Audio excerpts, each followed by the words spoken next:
That was terrible.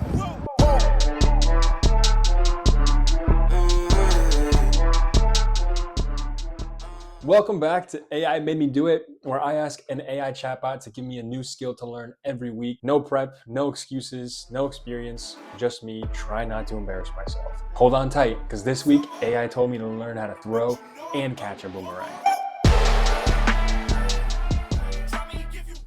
On day one, I was full of confidence. I'd played Frisbee before, I knew how to throw, I'd seen some cartoons about it, I know a couple Australians, so I was thinking, how hard could it actually be? You know, it came with instructions, I read the instructions, and it all seemed pretty simple. Apparently, I was very wrong.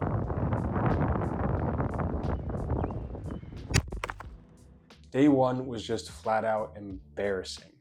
Even after reading the instructions, calculating the wind, nothing was coming back. Everything was, flying way too far, coming up way too short. I was hitting trees, I hit a fence, I landed it in the street, I almost hit some cars. I didn't even hit myself.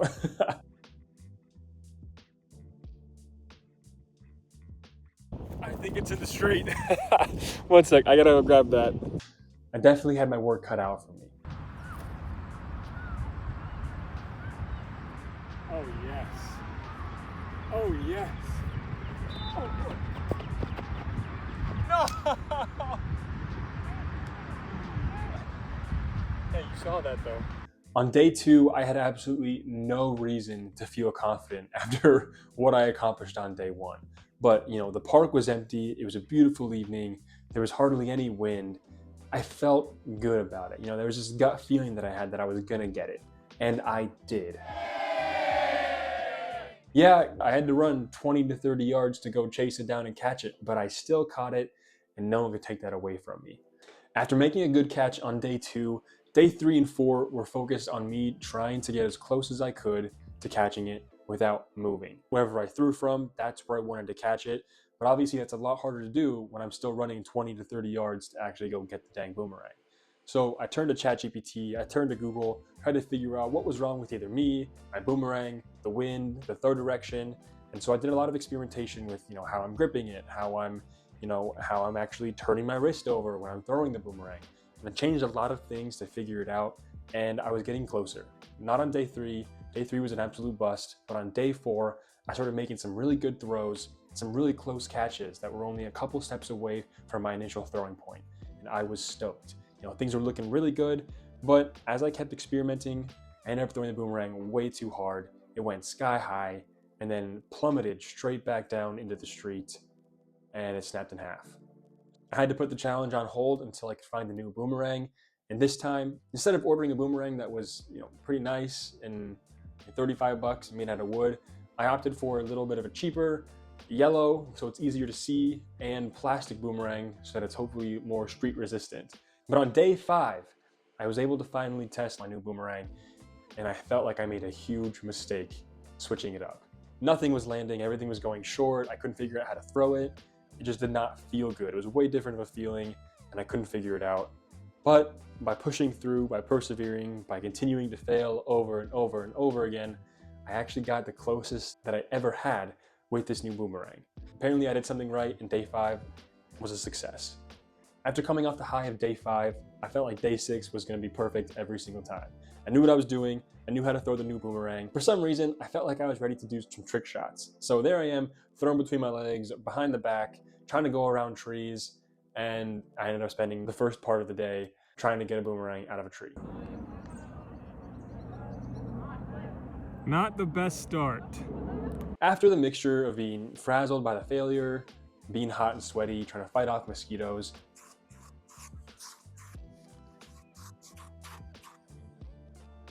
making sure that Rolo was behaving himself while off leash. We need to wipe this down real fast. Rolo, come here. Rolo. I just never found the groove on day six. Day six, for 98% of the time, was just miss after miss, failure after failure, but I think I had the best throw yet as well. This flight pattern is so weird. Okay, that's gotta be good. Let's go. So another point of perseverance, because even though nothing seemed to be working, I had the best throw that I've had thus far on day 6, and I had a beautiful sunset to boot. So day 6 was also a good day, and we finally made it to the final day, day 7. On day 7, and you think I should have known this by now, but I learned that wind is not just something you have to take into account. Wind is the final boss. So I had thrown boomerangs in like 8-mile-an-hour winds and below, and technically you're only supposed to throw boomerangs in, around 10 miles an hour or below. On this particular day, it was more like 16 to 20 mile an hour winds. So I learned that either one gust can take the thing sky high, it can, return it straight to the earth after 20 feet, or it can turn into a homing missile for you and your dog. It was crazy. I have a lot of crazy clips of me almost dying. I hurt my hand really bad. I got a big blister. I learned that wind is a very important factor.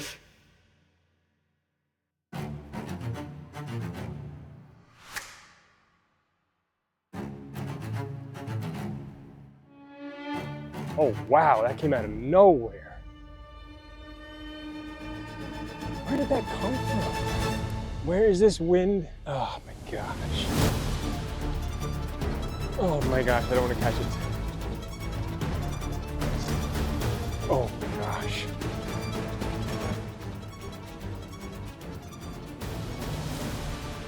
Ah.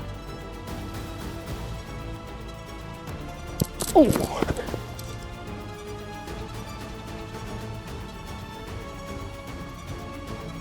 Oh. Oh. Oh my gosh. Oh my gosh. Oh my gosh, I'm too scared.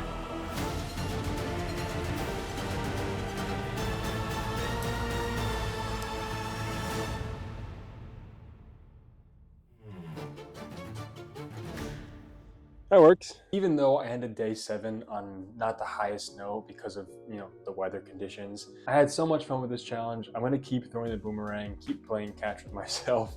I'm so glad that I powered through, that I battled through all the failures.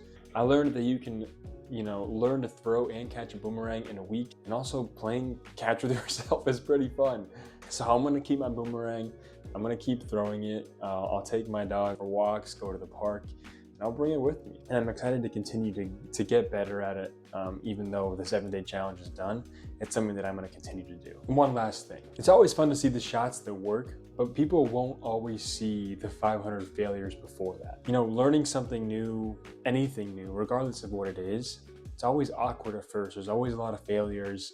It's frustrating, and it's never as easy as it looks online.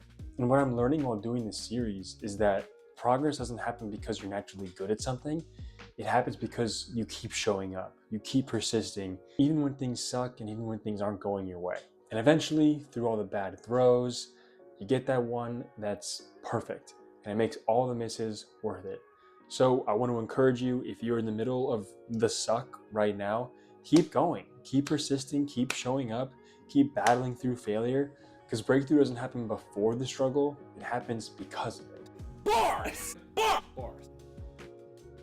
If you made it this far, thanks so much for watching. Thanks for encouraging me. Thanks for keeping me accountable. I really appreciate you guys. Appreciate the 10 people that watched this video. I appreciate you, and I hope it was worth the watch. AI has some fun stuff cooking for me, so stay tuned, subscribe, whatever you want to do. Also, if you want to try something like this, let me know, comment below. I'll send you some of the prompts that I used for ChatGPT to give me some of these skills, and you can start your own skill learning journey. But thanks again for watching. Appreciate you. I will see you guys next time.